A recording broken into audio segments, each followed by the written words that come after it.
ரொம்ப சந்தோஷமாக இருந்தது. நான் மேடைக்கு வரும்போது இதெல்லாம் எதிர்பார்க்கல. நீங்கள் செய்து வருகிற சிறப்பான சில விஷயங்கள், பொதுநல நோக்கோடு மக்கள் தொண்டாற்றி கொண்டிருக்கும் உங்களுக்கு இந்த படத்தின் மூலமாக கூட ஒரு முக்கியமான நல்ல விஷயத்தை நீங்கள் சொல்ல வந்திருக்கீங்கன்றது சுபாஷ் அவர்கள் சொல்ல கேள்விப்பட்டேன். எனக்கு அப்போவே தெரியும், மூஞ்சியில் ஆசிட் மாதிரி எடுத்து ஊற்றும் போதே தெரியும் பெண்களுக்கு பாதுகாப்பு. பண்ணுறது லவ், இதில் என்னடா பாதுகாப்பு? லவ் பண்ணுறவங்களுக்கு என்ன பாதுகாப்பு சொல்லுங்கள்? லவ் பண்ணுறதே கொஞ்சம் யோசனை பண்ணி பண்ணுறோம், அதுதான் பாதுகாப்பு. இவன் லவ் பண்ணலாமா, இவன் தேர்வானா, இல்லை இவன் நம்ம கடைசி வரையில் காப்பாற்றுவானா? காதலுங்கிறது இவ்வளோ சாதாரணமான விஷயம் இல்லைங்க. அந்த காலத்தில் யதார்த்தமாக இருந்தது காதல். இன்றைக்கி காதல் வந்து ரொம்ப கணக்கு போட்டு பண்ணுறாங்க. இன்றைக்கி வர்ற இளைஞர்களுடைய காதலெல்லாம் நம்ம சரியாக நம்ம உணர்வுபூர்வமாகவே எடுத்துக்க முடியாது. அங்கே போனால் எவ்வளோ தேரும், இந்த பொண்ணை கரெக்ட் பண்ணால் எவ்வளோ வரும், இந்த பையனை கரெக்ட் பண்ணால் எவ்வளோ கரெக்ட் கிடைக்கும், எப்படி லைஃப் லாங்காக நமக்கு ஒரு கார் பங்களாவோட வாழ்க்கை கிடைக்கும், இந்த மாதிரி தான் காதல் ஆயிடுச்சு. எல்லாமே கமர்ஷியல். இப்போ எப்படி படங்கள் எப்படி ரிலீஸ் ஆகி பெரிய படங்கள் எல்லாம் வந்து எவ்வளவு வருதுன்றதை மட்டும்தான். நீ என்ன சொல்கிறன்றதெல்லாம் முக்கியம் இல்லை. நீ என்ன சொல்கிறதுன்றது முக்கியமான விஷயங்களை எடுத்தாட்டா இந்த மாதிரி சிக்கலில் மாட்டு உட்காந்து தனஞ்சயன் மாதிரி ஒரு ஆளை பிடிச்சி டக்குன்னு நம்ம லாக் பண்ணி இவர் தான் இந்த படத்துக்கு ஏற்ற விநியோகஸ்தர்னு முடிவு பண்ணி அப்புறம் நம்ம மாதிரி ஆளுகள்லாம் வந்து இதை பற்றி பேசி ஒரு நல்ல விஷயத்தை வியாபாரம் பண்ணுறதுக்கு உண்மையுமே கஷ்டப்படுறோம். நம்ம நல்ல படங்கள் வந்து கடந்த 15-20 நாட்களாக நாங்கள் சில படங்கள் எல்லாம் பார்த்தோம், திரையிட்டோம் இயக்குனர் சங்கத்துக்காக. கிட்டத்தட்ட ஒரு 4-5 திரைப்படங்கள் மிக சிறப்பாகவே இருந்தது, அழகாக எடுத்திருந்தாங்க பசங்க. ஆனால் எந்த படமே ஓடல. சினிமாவில் நம்ம சரி பண்ண வேண்டிய விஷயம் நிறைய இருக்கு. ரொம்ப கஷ்டமாக இருந்தது. ஏன்னா ஒவ்வொரு படத்துக்கும் குறைஞ்சபட்சம் ஒரு 5 கோடி 6 கோடி எல்லாம் செலவு பண்ணியிருப்பாங்க. அந்த படத்தை எப்படி எடுக்க முடியும் அவங்களால? ஒரு அந்த விநியோகஸ்த தயாரிப்பாளர்கிட்ட கேட்டேன், எந்தெந்த தேட்டரில் சார் இன்றைக்கி இப்போ வரையில் எந்தெந்த தேட்டரில் ஓடுதுன்னு எனக்கு தெரியல சார். நான் நீ தான் ஏன் படம் ப்ரொடியூசர்? ஆமாம் சார், இந்த ஒருத்தர்கிட்ட கொடுத்தேன், அவர் இன்னும் பேசிக்கிட்டு இருக்காரு. 2வது நாள் கேட்குறேன், இன்னும் மதுரையில் ரிலீஸ் ஆகலைன்னு சொல்கிறாங்க சார். ஒரு நல்ல படம், இந்த முதல் பக்கம்னு ஒரு படம் பார்த்தேன், மிகச்சிறப்பாக இருந்தது அந்த படம். அதே மாதிரி நம்ம உதயா நடித்த படம் அக்யூஸ்டு, எல்லாமே நல்ல படங்கள் தான். நம்ம எங்கேயோ கோட்டை விட்டுட்டுருக்குறோம். அது எங்கே கோட்டை விடுறோம், அது எங்கே சரிப்படுத்தணும். அப்போ ஒரு ஷோ கொடுக்குறது, ஏதோ ஒரு டைமிங்கில் ஒரு ஷோ கொடுக்குறது. இந்த ஒரு ஷோ கொடுக்குற இந்த தியேட்டர்களுக்கெல்லாம் நான் வன்மையாக கண்டிக்கிறேன். நீ கொடுத்தா 4 ஷோ கொடு. ஒரு தியேட்டரில் கொடுத்தாலும் 4 ஷோ கொடு. ஒரு காம்ப்ளெக்ஸில் ஏதோ ஒரு தியேட்டரில் ஏதோ ஒரு ஷோ, முதல் நாள் ஒரு ஷோ 2:30 ஷோ இருக்குது, அதுக்கப்புறம் அது சரியில்லைன்ட்டு 5:30க்கு ஷோ மாற்றுறது, இல்லைன்னா 11:30 ஷோன்னு மாற்றுறது. எங்கே படம் ஓடுதுன்னே தெரிய மாட்டேங்குது. திரு தனஞ்சயன் அவர்கள் இருக்கும்போது நான் ஏன் சொல்கிறேன்னா, நடப்பு தயாரிப்பாளர் சங்கம் இதை கொஞ்சம் கையில் எடுத்து எல்லா திரைப்படங்களையும் வரைமுறைப்படுத்தி வெளியிட வேண்டும். இப்போது நம்ம காலத்தில் நம்ம படம் ரிலீஸ் பண்ணால், ஒரு ரஜினி சார் படம், ஒரு கமல் சார் படம்னு ஒரு 80 தியேட்டர், மேக்ஸிமம் 100 தியேட்டர் ரிலீஸ் பண்ணோம், அவ்வளோதான். அந்த 100 தியேட்டர் ரிலீஸ் பண்ணும்போது மீதி 2500 தியேட்டர் இருக்கும். மீதி இன்னொரு 16 படங்கள் ஒரு 80 தியேட்டரில், ஒரு 60 தியேட்டரில், ஒரு 30 தியேட்டரில். நானே கார்த்திக் படம் ரிலீஸ் பண்ணும்போது தமிழ்நாடு ஃபுல்லாக பொண்ணுமணி 30 தியேட்டரில் 35 தியேட்டரில் ரிலீஸ் பண்ணோம். 2வது வாரம் அந்த 40 தியேட்டர் ஆகி போச்சு. ஆக எத்தனை படம் ரிலீஸ் பண்ணாலும் அத்தனை படத்துக்கும் தியேட்டர்கள் இருந்தது. இன்றைக்கும் தியேட்டர்கள் இருக்குது. ஒரே படத்தை எல்லா தியேட்டர்லையும் போட்டு காசு பண்ணி 4 நாளில் காசு பண்ணணுன்றதுக்காக உயிரை பணயம் வைத்து இருக்கிற சொத்தெல்லாம் அடமானம் வச்சு இந்த கலை உலகத்தில் ஏதாச்சும் சாதிக்கணுன்ற ஆசையோடு வந்து படம் எடுக்கிற ஒரு 15 தயாரிப்பாளர்கள், அவருடைய வாழ்க்கையை நாசம் பண்ணுறது எந்த விதத்தில் நியாயம்? உங்கள் தயாரிப்பாளர் சங்கத்தில் உங்களுக்கு உங்கள் தான் அவங்களும் மெம்பர்கள் தான். அவங்களுக்காக நம்ம ஏன் சேர்ந்து போராடக்கூடாது? இதை யார் நிர்ணயம் செய்வது? இந்த தியேட்டர் ஒழுங்குபடுத்தி இந்த தியேட்டர்களில் சிறிய படங்களை வாழ வைக்கக்கூடிய அளவுக்கு, நீங்கள் படம் நல்லா இல்லைன்னா தூக்கியிருக்கணும், அது ஒன்றும் பிரச்சனையே இல்லை. ஒரு படம் நல்லா இருக்கா இல்லையான்னு முடிவு பண்ணுறதுக்கு பெரிய படங்களுக்கே 3 நாள் ஆகுது, 4 நாள் ஆகுது. இந்த படம் நல்லா இருக்கா நல்லா இல்லையா அப்படின்னா மண்டே தான் ரிசல்ட்டு தெரியும். மண்டே என்ன கலெக்ஷனோ அதை வச்சு தான் தெரியும்.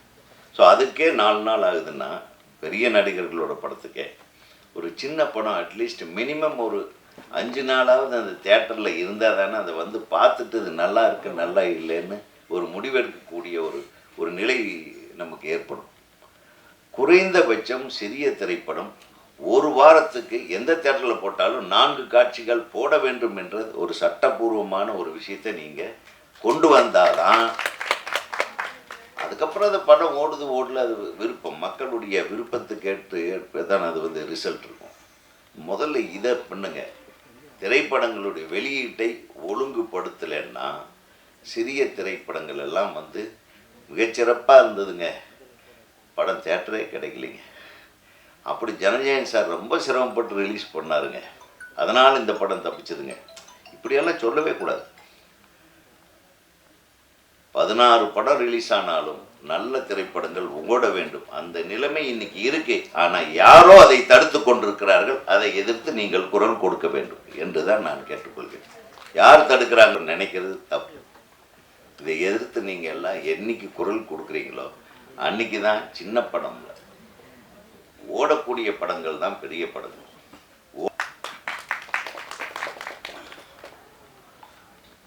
கடுக்கானாங்க எங்கள் ஊரில் நிறைய பேர் கொடுப்பாங்க. அப்புறம் சொன்னாங்க டிம்கி வேறு கடுக்கா வேறு.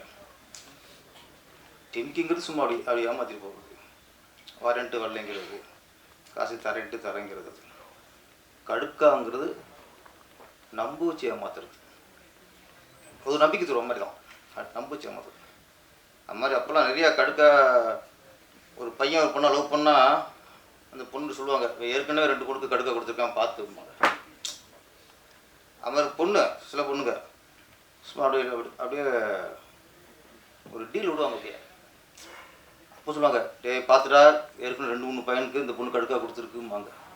அப்போ உஷாராகணும். கடுக்காங்கிறத சும்மா ஏதோ இந்த அந்த காய் கடுக்கா காய் அடிச்சுன்னா முடிஞ்சு வச்சு, லைஃப் முடிஞ்சு வச்சு. கடுக்கு இப்போ இந்த படத்தில் வந்து 2 ஹீரோ, இந்த 2 ஹீரோவுக்கு யார் இந்த ஹீரோனு யாருக்கு கடுக்கா கொடுக்குறதுங்கிறது தான் மேட்ருன்னு தோணுது எனக்கு. கதாநாயகி வந்து ஹீரோவுக்கா 2வது ஹீரோவுக்கா கடுக்கா கொடுத்தது யாருக்கு? ஆனால் என்னை பொறுத்த வரைக்கும் அந்த கதாநாயகி யாருக்கு கடுக்கா கொடுத்துருக்குன்னா ப்ரொடியூசருக்கு நல்லா கொடுத்துருக்கு. கடுக்கா மேடையில் புலம்புற அளவுக்கு சரியான கடுக்கா கொடுத்துருக்கு. இதுதான் கடுக்காக்கு மீனுங்கிறது நம்ப வச்சு ஏமாத்துறது. நம்ம நடித்த படத்துக்கு ஆடியோ ரிலீஸுக்கு வரணும்ல. போஸ்டரில் ஊரில் நிறைய போஸ்டர் பார்த்தேன், ஹீரோட சைடில் இருக்காங்க 2 பேரும், இந்த பொண்ணு சென்டராக இருக்குது. அப்படி போட்டு கடுக்கா கொடுக்கலாம் பாருங்களேன். நீங்கள் போய் பப்ளிசிட்டி அந்த பொண்ணுக்கு அதிகம் பண்ணுறீங்க, எல்லாம் பண்ணுறீங்க. அதனால் கதாநாயகி ப்ரொடியூசருக்கு கடுக்கா கொடுத்து விட்டது.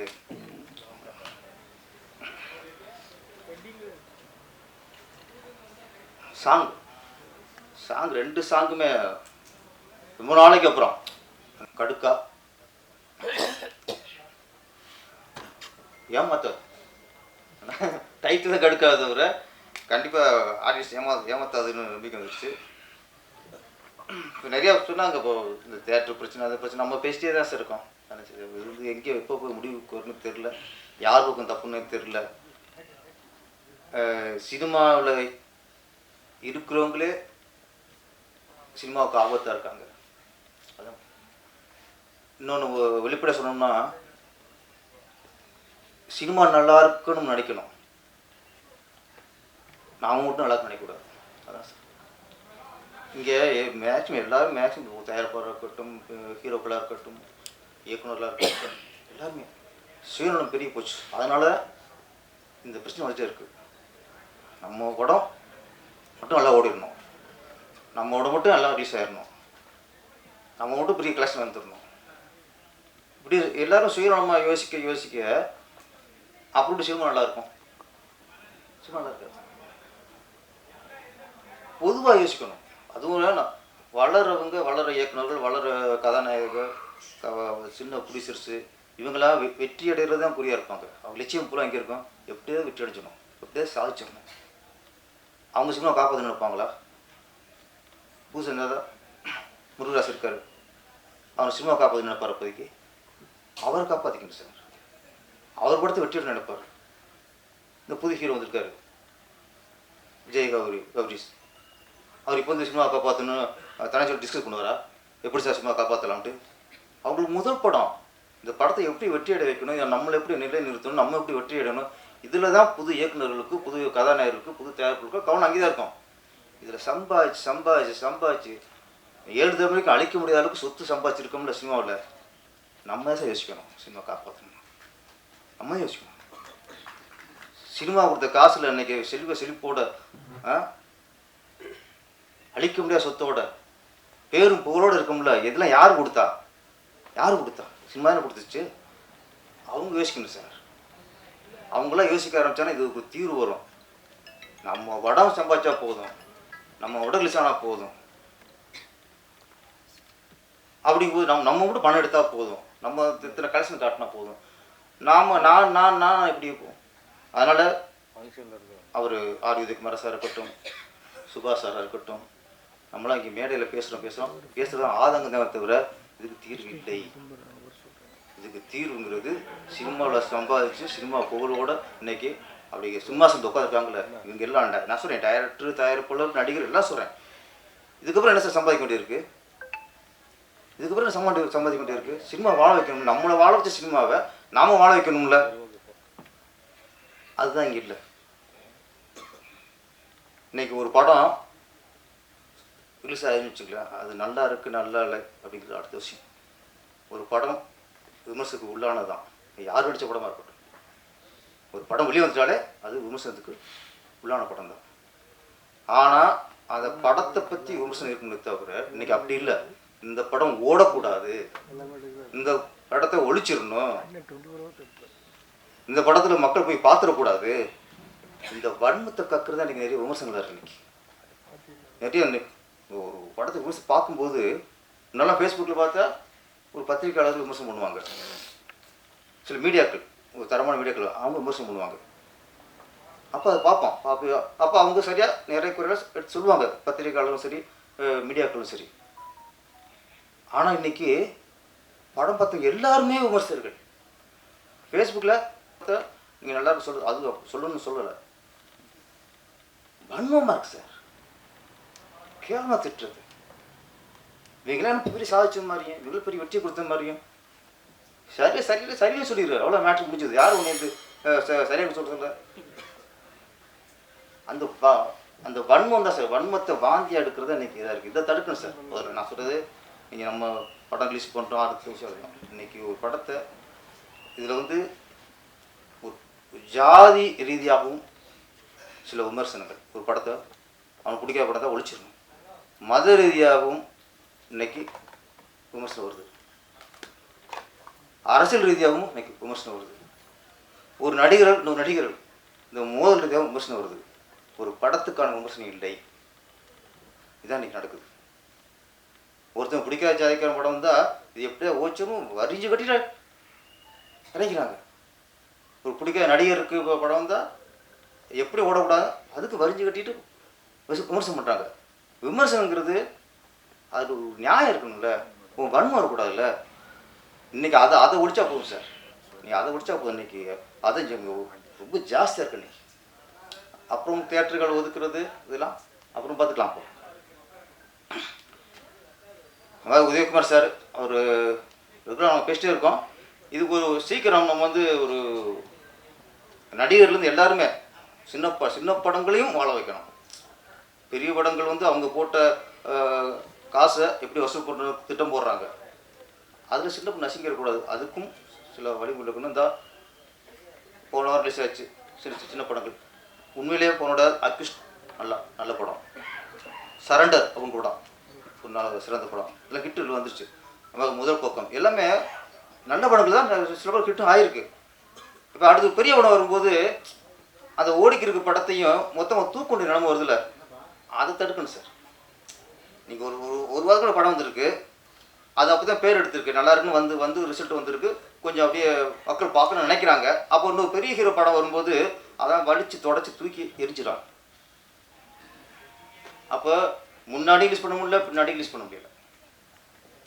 இதெல்லாம் நீங்கள் பெரிய நடிகர் எல்லாத்தையும் கூட்டி வச்சு பேசணும். அவ்வளோதான். நம்ம வந்து ஏன்னா சினிமா நல்லா இருக்கணும்னா சினிமாவால் வாழ்ந்தவர்களை கூப்பிடுங்க, பேசுவோம், அப்போ தான் அது நல்லா இருக்கும். இன்னைக்கு கிருஷ்ண ஜெயந்தி.